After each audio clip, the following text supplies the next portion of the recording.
থাকা মানুষগুলোই রাতের আঁধারে অসহায়ের মতো কান্না করে। মানুষ তখনই কাঁদে যখন সে তার মনের সাথে লড়াই করে হেরে যায়। যারা বেশি ভাবে তারা জীবনকে কখনো উপভোগ করতে পারে না। আঘাত বিপদ আছে বলেই তো জীবনের মূল্য আছে। ত্যাগ শোক অত্যাচার না থাকলে জীবনের কোনো সৌন্দর্যেরই বৈচিত্র্য থাকতো না।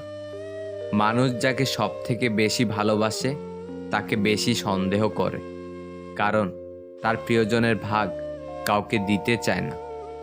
কিছু মানুষ আছে, দেখবেন তার প্রয়োজনে আপনার সাথে এমনভাবে মিশে যাবে যেন আপনি ছাড়া তার জীবনে দ্বিতীয় কোনো অপশন নেই। কিন্তু প্রয়োজন যেদিন শেষ হবে সেদিন সেই মানুষটা আপনাকে এমনভাবে অচেনা করে দেবে যেন আপনার অস্তিত্বটাই তার জীবনে কখনো ছিল না।